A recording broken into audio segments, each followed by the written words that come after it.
Welcome to Scotland, more specifically the banks of Loch Lomond. It is, what's the time? Just after 2 PM. We left Berkshire at 5 AM this morning, so that was what, 9 hours ago. We stopped 3 times on the way for coffees and bathroom breaks basically, but we didn't hang around. So we've probably been driving for just under 8 hours. I should think we've got another 2 hours to go to get to the place where we catch the ferry to Jura. We wanted to stop, the sun came out, we're just having a quick beer, one of the few decent beers we'll have this week, but we've still got another, say, 2 hours to go, and we've got 4 hours until the ferry leaves, so we've got a little bit of time to spare. Journey's been pretty good so far. We did catch some traffic near Manchester, but it wasn't too bad, and it's been pretty smooth going apart from that. It's a nice day, and yeah, great to be in Scotland. Can't wait to get cracking tomorrow into Jura properly. Between now and then we're staying at the Jura Hotel, so we'll have a few beers and a nice meal hopefully, and a decent night's sleep in the hotel, and then we're off for 6 days in the wilderness. Can't wait. Want to say something to the camera? Hi, I'm Andy, Rob's walking companion. Glad to have a beer eventually. Looking forward to getting the car parked and getting across to the hotel for the night. Nice one. Not going to feel this fresh for a while. Alright, so we're at Table. We're about to get on the Jura passenger ferry. What about this for a day?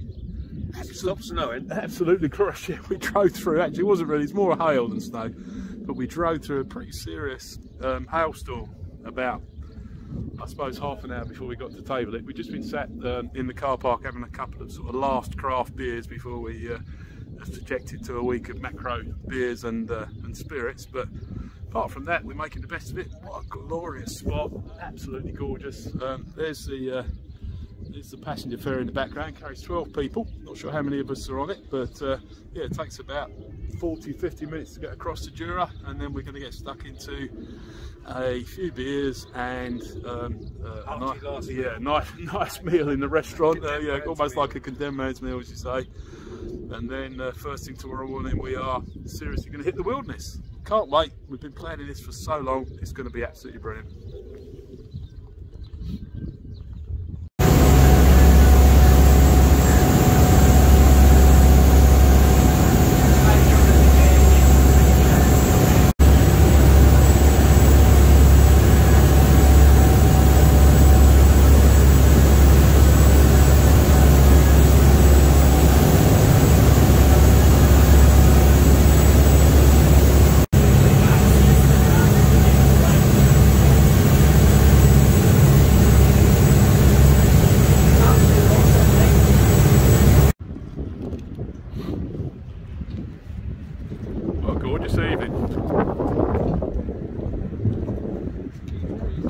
So this is it, this is the day we've been waiting for, Saturday the 9th of April. Had a pretty good night's sleep and a few beers last night, couple of drams to see us off, and we are just waiting for the taxi now to take us a few miles up to the end of the only road on the island, where we will start walking generally in that direction. See the mountains over there.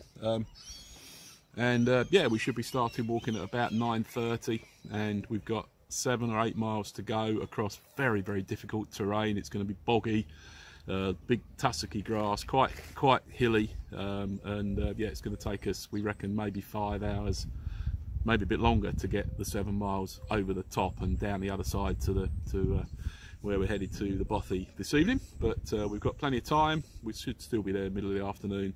When we arrive, we need to go and find some driftwood on the beach for the fire in the Bothy, get ourselves set up, and yeah, all set. Can't wait. This has been a long time in the planning, this trip. I'm really excited to actually get it underway at last, and I will try and record a video diary as we go along. Thank you very much. There goes Gordon, he's dropped us off. This is the starting point. We, I think, are heading off in that direction, but we're just going to have to get the map out and figure that out. We reckon perhaps 7 miles to go over the region down the other side to the west coast of the island to the Bothy. Look over there, you can see the peaks of two of the paps of the 3 paps of Jura. We'll get to them, I think, either Wednesday or Thursday, but a lot of walking to do in between. So we've just walked along about just over a mile of the track, past the point that the taxi dropped us off. You can't drive up here. This is a private track now, just leads to the estate at the end here. And we're about to turn off over in that general direction down to the west, over the region down to Glengarrisdale Bothy. Maybe another 6 miles or so from here. The sun just came out, although there was a flurry of snow a few minutes ago that was a bit disconcerting. But lovely, we're glad to be here. It is a bit chilly, so I put my hat on. But yeah, it's great to be out in the wilderness of Jura at last. Found a nice little sheltered spot for lunch for the first day on Jura. Just some coffee going. Just want to eat some of the food we've got, so our packs are a bit lighter. We'll be here most of the afternoon eating. We reckon we've resorted to palming off black bags and reduce the weight in his bag. Every little helps. I reckon we've got 2 hours to go from here. That might be optimistic, might be a bit more than that, but we've got about another hour of steady climbing and then an hour of descent down the other side of the ridge down to Glengarrisdale Bay. Weather's still pretty good. There's a few, let me see, show you the sky, there's a few dark clouds gathering, but it's fairly blue where we're heading, so hopefully we've got a dry afternoon and it should be a pleasant evening. All good. So we're almost at the high point of the traverse today. We just come across this wonderful tarn, very picturesque. Loads of lovely camping spots around the edge here if you had that in mind. But we're heading for the Bothy, which will be even more civilised, hopefully. Not too well. Little bit more climbing to do, and then a nice descent down to the bay, hopefully. Very welcome sight, Glengarrisdale Bothy. Just got to drop down there and cross one last stream, and we are done as far as exertions go for the day. Not bad at all. Not a bad spot either, it's got to be said.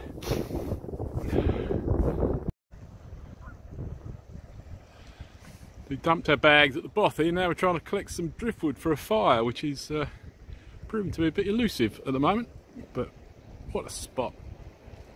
I suppose I'll give you a quick tour of the Glengarrisdale Bothy. Beautiful outlook, as you can see. The wind's really dropped now and it's such a lovely evening. Got all our wet boots and gear hanging up to dry in the sun.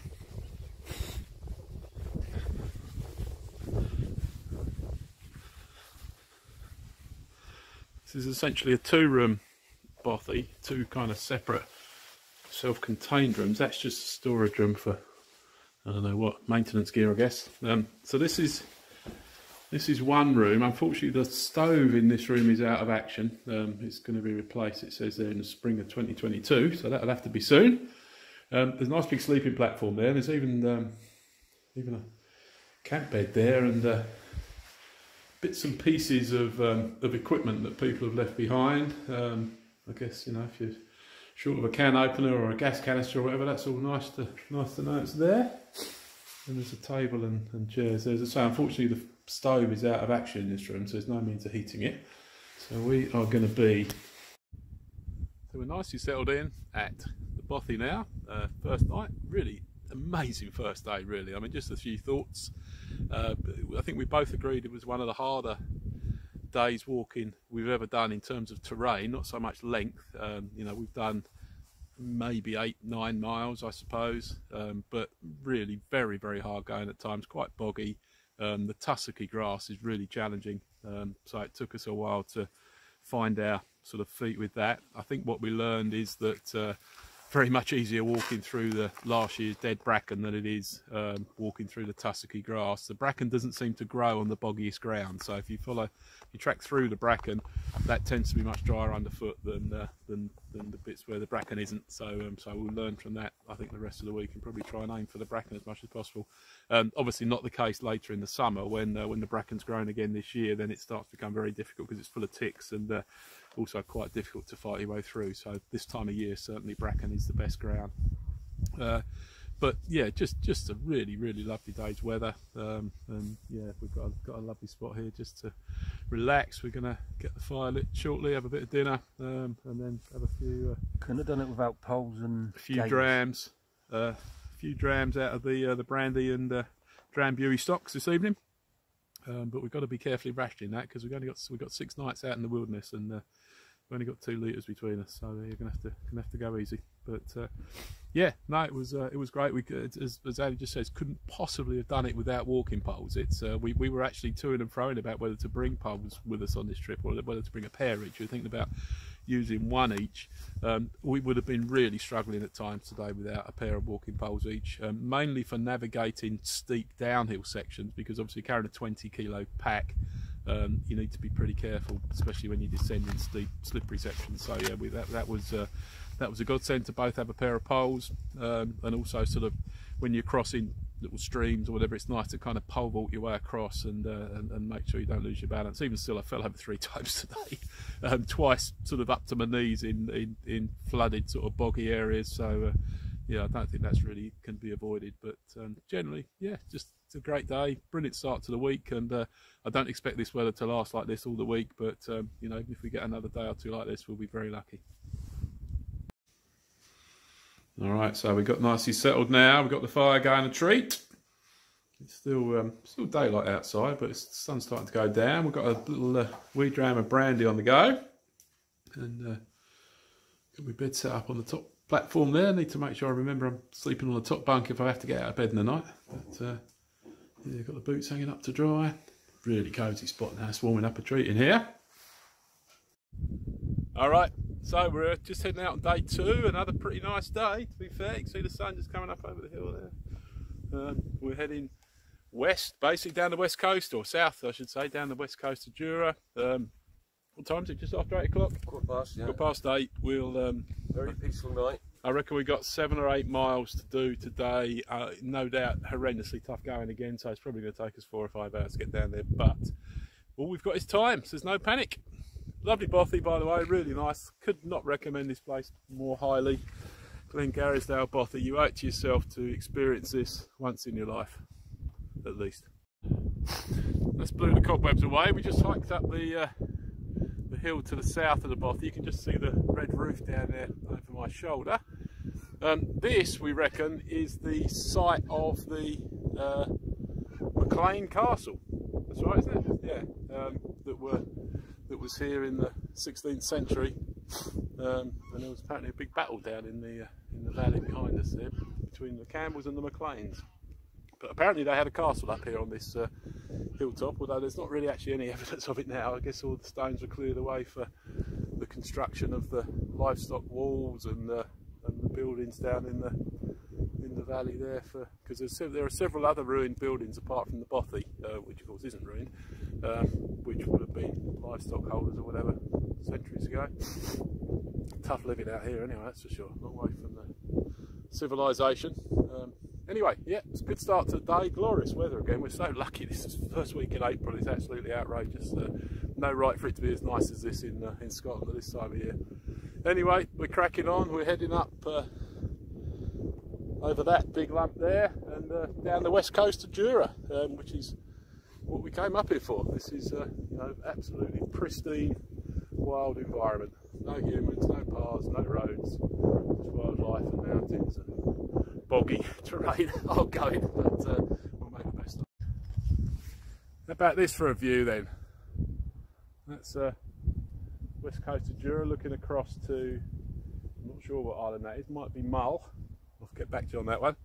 But look at the sun-drenched glory of the scenery for miles behind us. We don't think, we're not expecting to pass a living soul on this walk this week, and we're about, we reckon last night, we're about 6 hours walk from the nearest human being, as far as we can gather, as best we can determine it yesterday. So mind you, we had a couple of brandies when we were working that out, but yeah, this is about as remote as you can get in the United Kingdom, and it's a privilege to be here. Alright then, check this out for a spot. It's a bit windy, but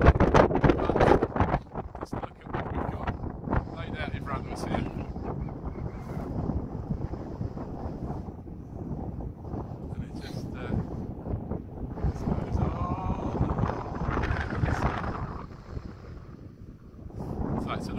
exposed here. We're about maybe 2 miles into the 7 we've got to do. That might be slightly wishful thinking, probably at that. So we're heading up. We'll just drop down to this beach here and then up to this.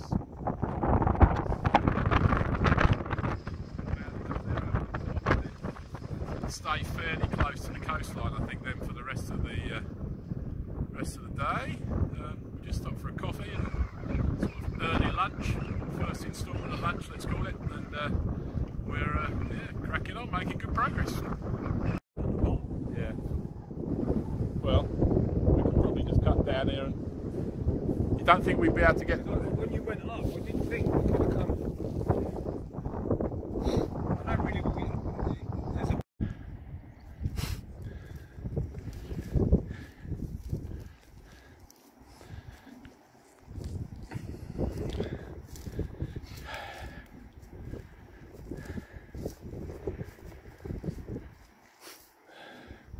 All right. hanging in. All right, 6 hours more or less since we left the bothy. We can at least see where we're heading to now. This is Corpatch Bay in the foreground there, and we're actually thinking of camping in the next bay over, which is there, because that cliff that you can see behind the beach would be terrific shelter from the wind, which is coming from the south and perhaps slightly from the east today. So I think that's probably what we're going to do, but we're going to drop down. We've unfortunately come out at the top of this rather steep cliff, so we've got to go round and retrace our steps, get back down to the path down the bottom there, wander along, see what the driftwood situation is like on the first beach, but probably head to that second beach, I think. Quick update, 6:15 on Sunday evening. Absolutely epic day's walk today, really hard going. I think we did, we reckon it was 8 miles. I think we probably did more like 9 miles. Took us 6 hours, but it was just really hard going up and down across probably not quite such difficult terrain as yesterday in terms of wet, but still really hard going. Lots of sort of rocky scrambly bits as well, but just lovely, you know, walking down the coast. Some spectacular sort of mountain scenery as well, as we sort of, you know, zigzagged inland to avoid the cliffs and what have you. But yeah, amazing day's walking. We're camping at Corpatch Bay, right next to the beach, but as you can hear, it's raining.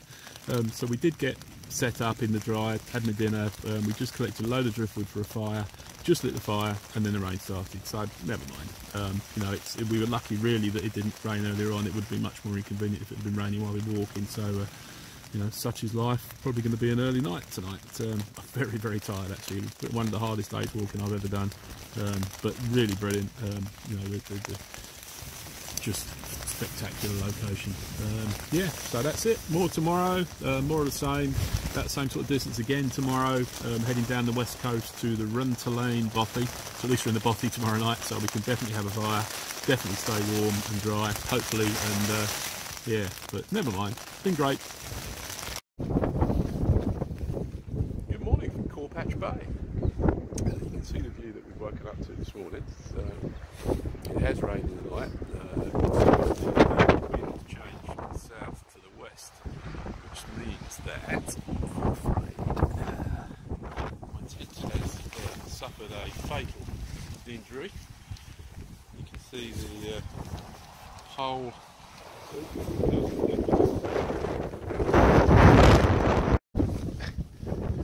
Probably gather that this is not supposed to be like this. This pole has snapped and made a nice big hole in the fly sheet. So I'm not sure that's even repairable, because we obviously decided to use it again on this trip.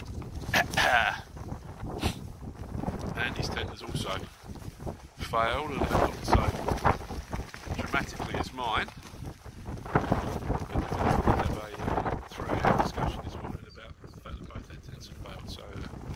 Annie's at least still looks kind of habitable. I'm not sure, as I say, mine is definitely not usable for the rest of this trip. Luckily, the next 2 nights, the next 2 nights are scheduled to be in bothies anyway. That's obviously going to need to turn into either the next 3 or the next 4 nights. So yeah, we've got a bit of replanning to do today. The walk It's only 5 miles and it's supposed to be quite easy going down to Lane Bothy, so I guess we're going to get going fairly sharpish today. Get down there and assess what our plans are for the rest of the week. Anyway, it's still glorious here and I'm still glad I'm here. Just a bit of a shame about my new tent. 50 mile an hour winds today. Luckily the rain has blown through. It's supposed to be dry I think the rest of the day, but it's quite challenging.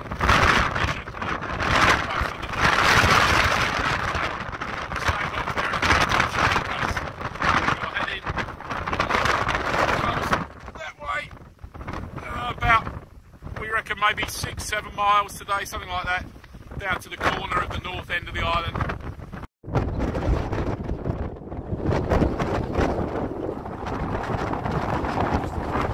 Sharp rain. Be halfway through our journey today. On this nice view of the lakes, the Pebbles, as they're called, guys. We'll take those later in the week.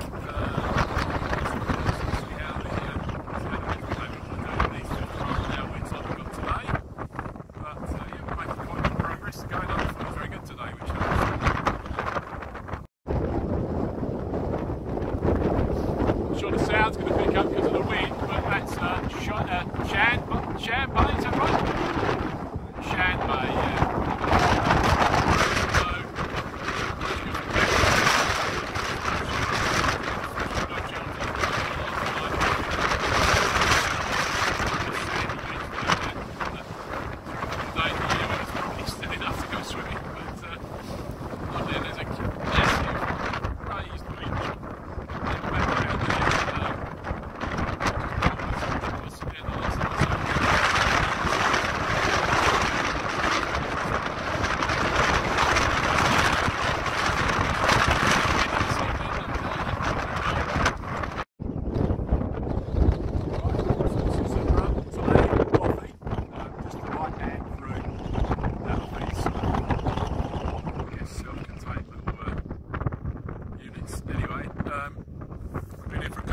Now, just getting the sort of firewood situation sorted out. There's a really big stock of planks over there where I think they've just replaced the roof on this, so it's really handy. It's actually worked very hard to get a nice pile of wood ready for the fire, but it's still a beautiful location. It's on basically a peninsula right in the corner of the sort of southwest part of the north half of the island. Spectacular view across the entrance to Loch Harbour onto the packs in the sitting over towards the east where the wind's coming from. But, yeah, lovely spot. Quick tour of the bothy, fairly basic. There's some random old bits of wood stacked in there and a shovel. This is the get the door open.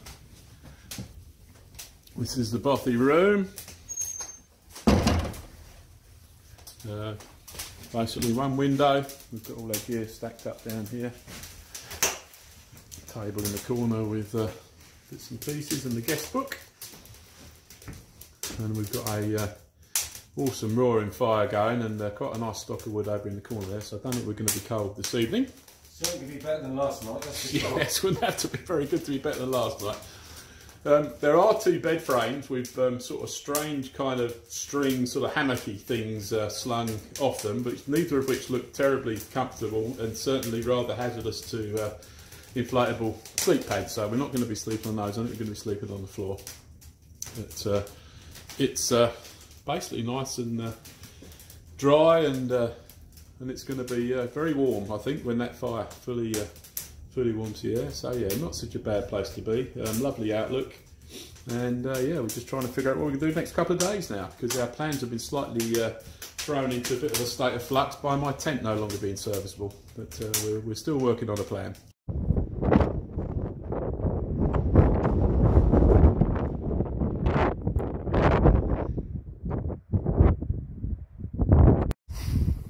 Little look across what we've walked through so far. I guess about 3/4 of a mile. Absolutely lovely coastline. You can see the bothy just in the corner. Where are we? There's my finger, just there. It's the bothy, and we're heading along the coast to Crib Bothy and then back where we started.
We got here before the Germans.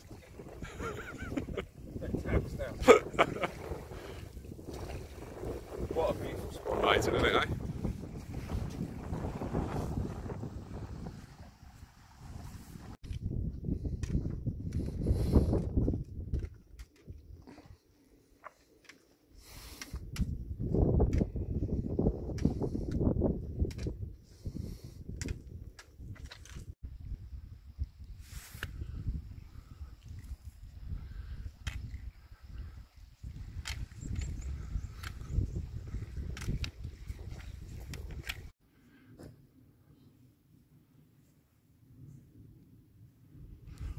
Tuesday, just after noon.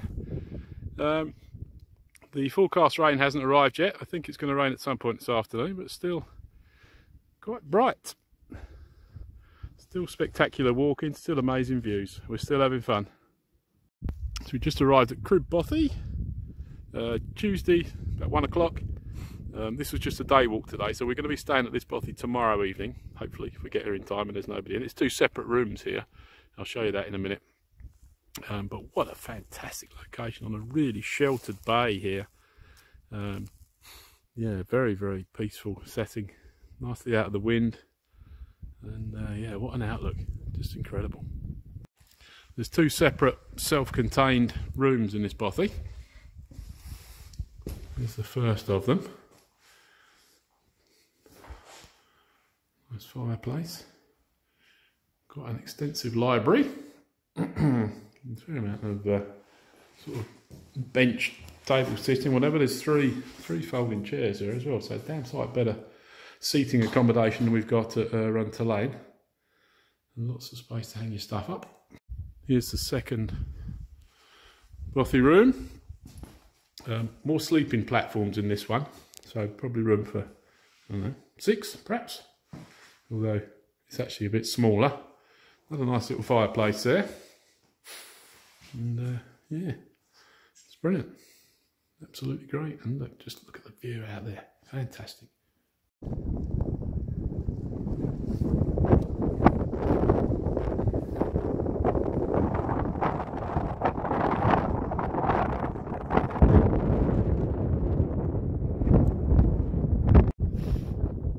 think we're about getting on for halfway back to Runter Lane Bothy, maybe not quite halfway, but just stop to admire the amazing views. Just over the back there is about the most spectacular raised beach we've seen, which sort of goes up in amazing steps. Acres and acres of it. Acres of it. And that, in the mist up there, are 2 of the 3 paps.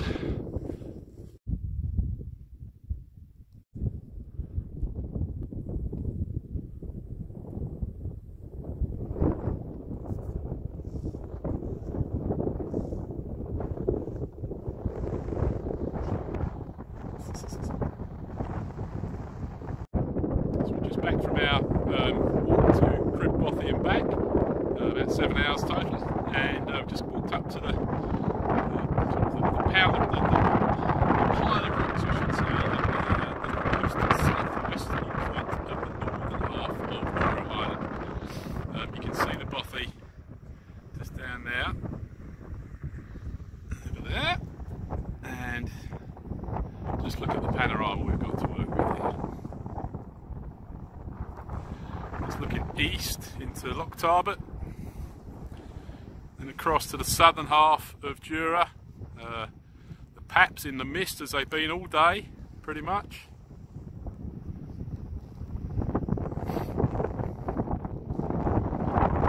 Across to the southernmost point of Jura and the lighthouse there. Looking out across to Colonsay. Finally up the west coast of the northern side of Jura where we started 3 or 4 days ago. What a place. So 7:15 on Tuesday evening, just finished dinner, got a nice fire going, just relaxing at the Bothy. This is Run to Lane Bothy, second night here.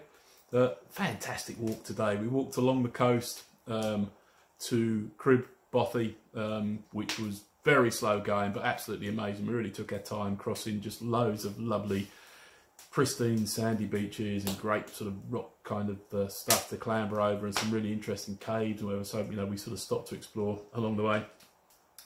Got to the Bothy, just had a quick cup of soup and a sandwich, turned around and came back the faster route. The whole walk was about 7 hours, I think, just over. But really lovely conditions, nice and dry underfoot for the most part. Quite hard going, certainly along the shoreline was very hard going. A few pretty steep hills coming back. But yeah, great walk. Tomorrow we're packing up from Run to Lane and moving to Crib Bothy, so we'll go probably the overland route, which we think we can do in about 3 hours, rather than the coastal route, which is probably more like 5 hours, especially with a full pack. But yeah, tomorrow is the last night in the wilds, and then we've got 2 nights at the Jura Hotel to wrap this trip up. Still be doing some walking, even those last 2 days, but we'll be staying in the hotel. Anyway, it's just been fantastic, absolutely incredible place, and we've been very lucky with the weather. It's absolutely pouring down with rain outside now. It's rained on 2 evenings, but both times after we've sort of finished our walking and got sort of settled. So the first night's rain, of course, was camping when I got my tent broken, but we won't talk about that. But yeah, tonight we're in a warm, cosy Bothy, so we don't care that it's raining outside.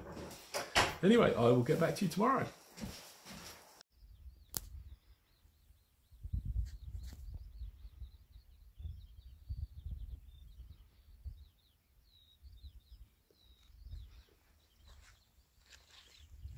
So Wednesday morning, just after 9 o'clock, we've headed back out from Run to Lane Bothy, down on the point there.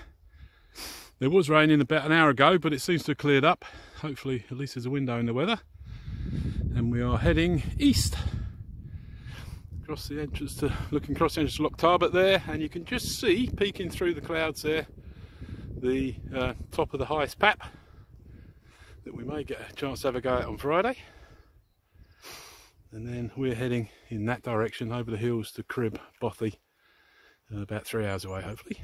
I confess we just got lost, but if we hadn't got lost we wouldn't have come across this magnificent loch, which is about the biggest inland freshwater loch we've seen on the island.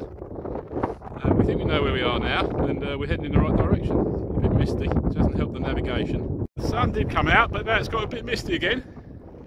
But we've come across another absolutely humongous loch. Can't really see it very well in the mist, but it is there. Lovely walking again today. Stop for a tea break. Not a bad little spot either, if I do say so myself.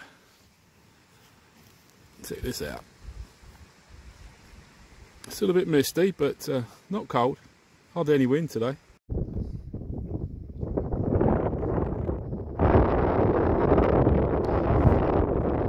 Nearly there now. The bothy should be just over that high ground there. So we're at Crib Bothy. Been here for a couple of hours actually. We've got ourselves organised. Been and collected some wood. There's a tree plantation out the back, so we've been and collected some dead branches that we're processing down. I've done my turn on the saw. In fact, I might have another go in a minute, but Andy's doing a bit of graft there. And just look at this magnificent pile of wood we got. It's going to be an epic fire this evening. This is I'll show you around the bothy over here. I think I did this yesterday actually, but this is the room that we're going to be occupying with the bigger sleeping platforms. Lots of windows in this bothy unusually, which as Andy points out will make it difficult to keep warm, but it's nice amount of daylight in here. And just a stunning outlook, just looking out onto Loch Tarbert, the rather low cloud over the southern half of the island there, but we've been amazingly, luckily skipped the rain today when we were walking. It was raining before we started, but we never actually got wet while we were walking. Lovely peaceful evening outside Crib Bothy. Quite interesting light over there, the sun just underneath the clouds. Lighting the southern end of Jura underneath the cloud.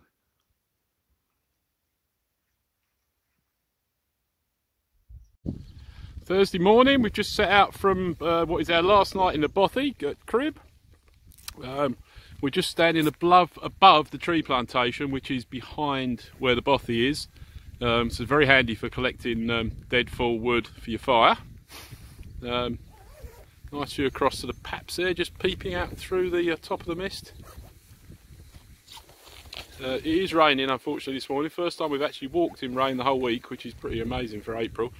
But it doesn't seem like there's going to be much of it. The sky's quite bright over there, so I think we're...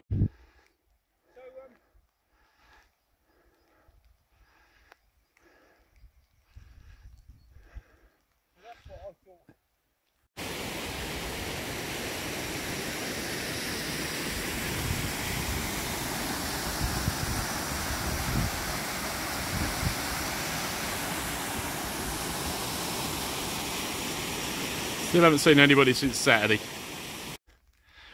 Our first sight of civilization for 5 days is that there's a house just over there. You probably can't see it too well in the mist, and a boathouse over on the end of southern easterly end of Loch Tarbert. So that's where we're heading, basically straight over towards those trees, and then down the road to Craig House and pints of beer and a hot meal. It's brightening up. Rain stopped. We've just got to basically contour around the top end of Loch Tarbert, just up there, just past those trees, cut across to the plantation, and that's where the road is. And then we're only 10 miles from civilization. Happy days.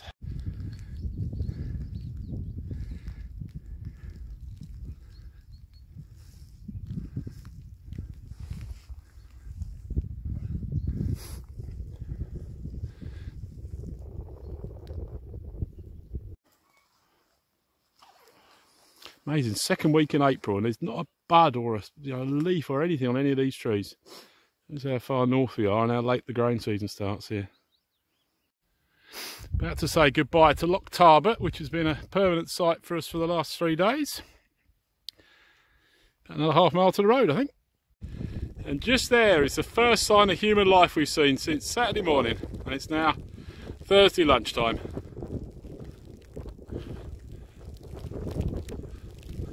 Of course, doing this in a camper van is cheating.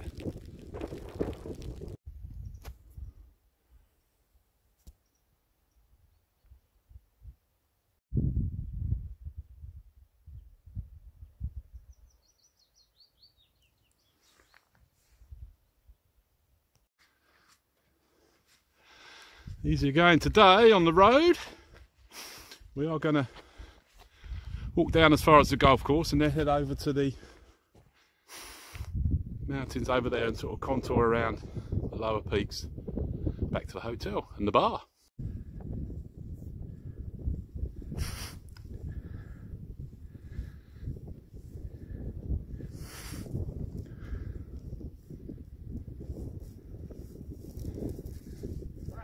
Yeah.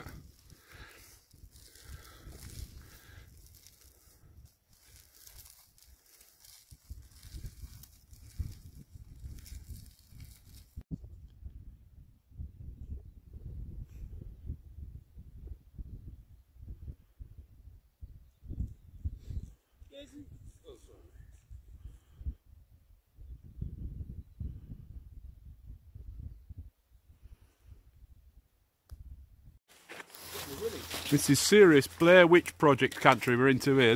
We're cutting through a conifer plantation that's planted so close to one another that there's almost no daylight getting down to ground level. And we're following the deer path, but of course deer are not 6 foot tall. So yeah, it's going to be hard going this the next few minutes. It's slightly right and downhill, yeah? Yeah.